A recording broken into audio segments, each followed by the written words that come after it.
The air is heavy with tension. Every seat is filled. Lawmakers, aides, journalists, and cameras all aimed at the witness table. The room hums with the faint static of microphones being tested, pens tapping, and the occasional cough. Behind the chair, the American flag stands tall. The lighting is harsh, casting sharp shadows on the faces of those ready for a political fight. At the center of the action, Rep. Jasmine Crockett, draped in a deep navy suit with a glint of silver jewelry, subtle but deliberate. Her eyes are laser-focused on the man sitting 2 rows ahead, Donald J. Trump, brought in for sworn testimony about alleged misconduct. He leans back in his chair, smug grin, that famous red tie slightly loose. His hands are folded, but his eyes dart around, part defiance, part calculation. Narrator VO. It was supposed to be a routine hearing, but in Washington, routine is a myth. Today, a secret over a decade old was about to rip through the air, and it would take just 9 seconds to leave the former president stunned.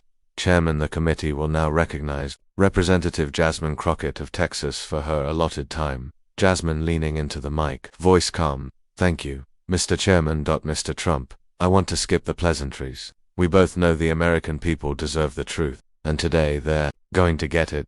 Trump smiling faintly. Well, let's hope it's the real truth, not the fake news version. Jasmine ignores jab. On July 8, 2009, a man named Jeffrey Epstein was serving an 18-month sentence in the Palm Beach County stockade. His crimes were public, his connections powerful. You visited him. Trump chuckles. I don't know what you're talking about.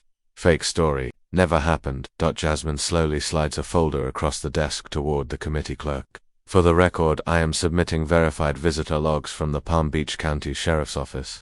These logs show a Donald J. Trump checked in at 2:14 p.m., signed out at 4:02 p.m., accompanied by a private attorney and an unidentified associate. Murmurs ripple through the room. Cameras zoom in. Trump shifts in his seat, his grin faltering just a touch. Trump, that's ridiculous.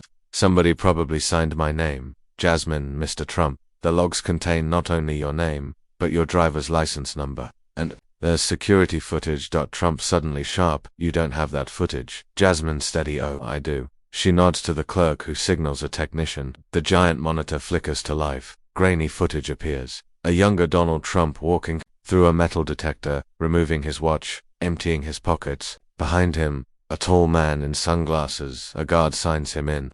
The date and timestamp match the logs exactly. Gasps. Reporters begin scribbling furiously. Phones are pulled out under the desks. Trump leans forward, gripping the table, his voice lower now. Trump, this is out of context. I was there for business. Legal matters. Jasmine, business with a convicted sex offender during his prison sentence. Trump, voice rising. You don't understand how business works. Jasmine, Mr. Trump, the American people understand just fine. What they don't understand is why a sitting billionaire, a man who would later become president, made a secret visit to Jeffrey Epstein while he was incarcerated. She flips another document on the desk. A visitor pass with Trump's photos signed in ink. Trump, where did you get that? Jasmine, from the sheriff's department, via subpoena. Trump, this is harassment. Jasmine, no, Mr. Trump, this is oversight. The room grows silent. You could hear a pin drop. Jasmine's voice drops, deliberate and deadly serious. Jasmine, you had exactly 1 hour and 48 minutes with Epstein that day. 9 days later, he signed a transfer request for a private work release program, one that let him leave jail 6 days a week. A program that, according to internal emails, your associate helped arrange. Trump's face hardens. For the first time, he doesn't have a quick retort.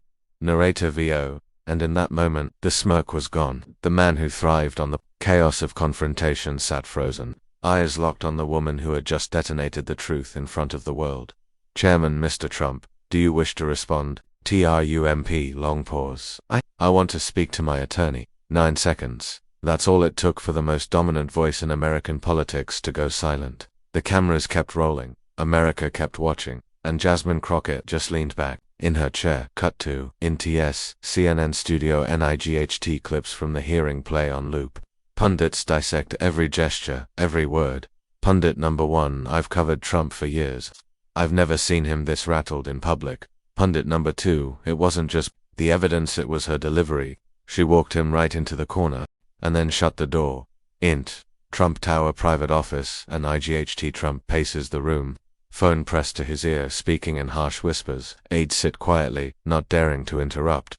Trump, we're going after her. Lawsuit, defamation, whatever. I want her buried in legal fees. An aide glances at another. The fear is visible. They know this isn't going away. Into Jasmine's office. Same time. Jasmine sits at her desk, reviewing tomorrow's talking points. Her phone buzzes with hundreds of notifications, messages of support, threats, press requests. She picks up one particular call. Jasmine smiling faintly. Yes. I knew he'd react like that. Narrator VO. It was more than a clash. It was a turning point. The Epstein prison visit had been buried for years, and in 9 seconds, it was national news.